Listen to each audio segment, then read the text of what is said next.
오늘은 출애굽기 10장 1절에서 20절까지 말씀입니다. 오늘 본문에서는 우리가 순종이 무엇인지를 좀 생각해 보려고 합니다. 우리가 순종했다라는 말을 쓸 때 예를 들면 50% 순종했다, 아니면 90% 순종했다, 이런 말을 쓸 수는 있겠지만 하나님 말씀대로 어느 정도 순종했다, 이런 말은 순종이라는 말을 붙이기에는 좀 어려울 것입니다. 순종이라는 말이 되려면 100% 온전하게 순종할 때 우리는 순종했다라는 말을 쓸 수가 있습니다. 예를 들면 이런 거죠. 사울 왕에게 하나님께서 아말렉을 쳤을 때 그들을 완전히 진멸해라 라고 하나님께서 명령하셨어요. 사울 왕이 아말렉 군대를 쳤어요. 근데 그들을 진멸할 때 완전히 진멸하지 않고 그래도 하나님 앞에 드릴 제물로 얘네들은 좀 적합하겠다, 가장 우리가 사울의 편에 서서 생각을 한다면, 그래서 몇 마리를 남겨두었습니다. 다 진멸했어요. 그런데 몇 개 좋은 것은 남겨두었다고 해봅시다. 그런 모습을 볼 때 하나님께서 그래 너는 온전히 순종했구나 라고 말하지 않고 그 몇 가지 때문에 불순종했다라고 말했다라는 거예요. 그러니까 이 순종이라는 말이 우리에게 쓰여지려면 95% 순종했습니다, 이 말은 거꾸로 말해보면 온전히 순종하지 않았다, 이 말이에요. 하나님께서 우리에게 말씀을 하셨을 때 10을 말씀하셨는데 8개를 지킨 다음에 이 정도 순종했으면 충분하다라고 말할 수 없다라는 거예요.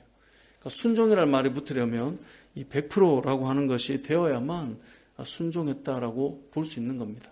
오늘 본문에 등장하는 바로의 모습도 그렇습니다. 오늘 본문에서도 하나님께서 말씀하시는 것은 무엇입니까? 3절에 보면 내 백성을 보내라, 그들이 나를 섬기고 예배할 것이다. 그것이 이제 3절이죠. 바로가 계속 완강하게 버티니까 결국 하나님께서 메뚜기를 보내실 거라는 거예요. 메뚜기가 지면을 덮어서 사람이 땅을 볼 수 없게 되고요.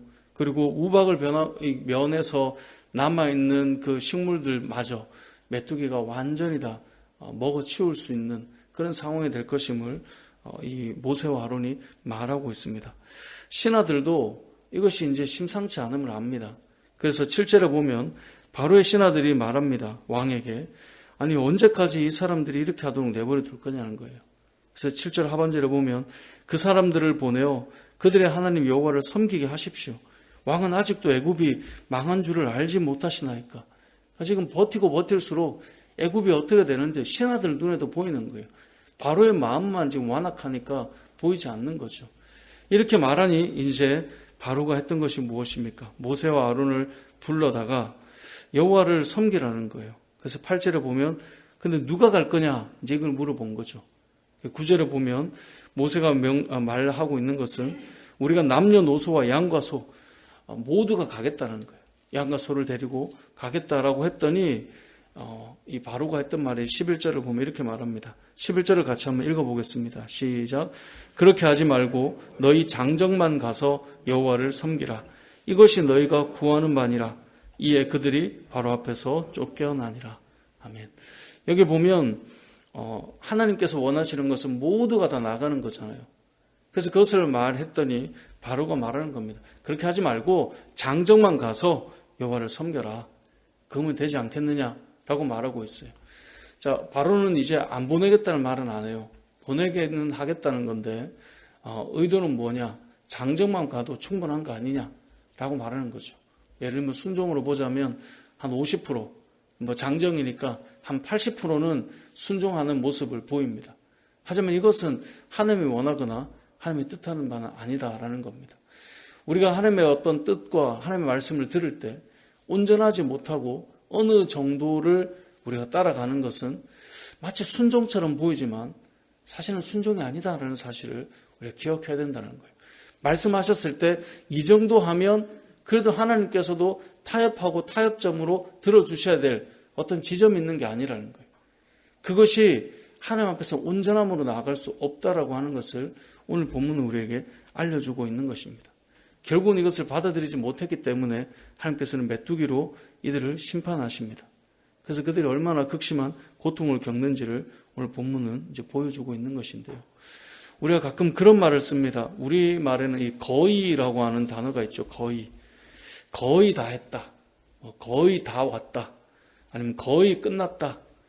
어떻게 들으면 이 말은 뭔가가 된 것처럼 느껴지지만 실상은 된 건 아니에요. 그러니까 이게 순종과 이 거의라고 하는 단어를 좀 붙여서 생각해 보시면 좋은데 어떻게 들으면 다 한 것 같지만 아니라는 거죠. 우리 여러분이 만약에 거의 구원받았는데 죽었어요. 자, 거의 구원받았는데 죽었으면 그건 구원받은 거예요, 안 받은 거예요? 안 받은 거잖아요. 와, 내가 거의 다 왔는데. 내가 거의 도착했어. 이 말은 도착 못했단 말이에요. 거의 순종했다. 이 말은 순종을 못했다는 말이에요. 우리는 그런데 거의라는 것을 붙이면 안 됐지만 마치 된 것처럼 생각할 때가 있다는 것입니다. 특별히 하나님의 말씀에 순종한다라고 하는 이 단어는 거의, 이 정도면 거의 다 들어준 거고 이 정도면 거의 다 한 거다라고 말할 수 있어도 사실 지금 말씀을 보다 보면 바로가 지금 하는 행동을 보면 거의 다 와가고 있기는 해요. 그런데 아직 도착한 건 아니죠. 두 손 두 발 든 때는 아니라는 겁니다. 우리가 주의 말씀을 들을 때, 또 주의 말씀에 순종할 때 거의 다 했습니다. 이 말은 아직은 안 했다라는 말과도 같은 것입니다. 물론 과정의 여정으로 본다면 그것도 큰 은혜이지만 우리는 이 부분을 꼭 놓치지 말아야 합니다. 말씀을 정리해 보겠습니다. 우리가 계속되는 재앙이 있기 때문에 오늘 순종의 측면을 좀 살펴보고 싶은 것인데요. 바로 왕이 이제는 그래 너희가 가라 라고 말을 하고 있습니다. 하지만 가기는 가는데 전부는 아니고 장정들만 이렇게 하면 좋겠다. 하나님께서 우리에게 말씀을 하셨는데 우리가 생각하는 겁니다. 하나님 다 하기는 좀 그렇고요. 이 정도까지는 제가 할 수 있겠습니다. 라고 말할 때 우리는 와 저분이 그래도 순종한 거야 라고 말할 수 있는가? 사울 왕의 모습을 보면 쉽게 알 수 있습니다. 다 했는데 진멸하라고 하는 그 몇 가지를 그가 하지 않은 것을 가지고 하나님께서는 말씀하십니다. 순종이 제사보다 낫다. 너는 순종한 것이 아니다. 우리가 주의 말씀을 들을 때 거의 다 지켜가는 삶이 아니라 온전히 주의 말씀에 순종하여서 우리가 하나님 앞에서 이런 부분들까지도 잘 돌아보고 오늘 하루 나의 삶 속에서 하나님께서 원하시는 하나님 그것만은 내가 타협할 수 없습니다라고 하는 바로 그것까지 주님께서 원하시는 대로 우리의 마음과 우리의 삶을 바꿔놓는다면 어쩌면 우리는 전적인 순종과 온전한 헌신과 하나님께서 원하시는 삶의 걸음을 한 걸음 더 나아가게 될 텐데 저와 여러분의 삶이 그렇게 변화되어져 가시길 주님의 이름으로 축복합니다. 아멘.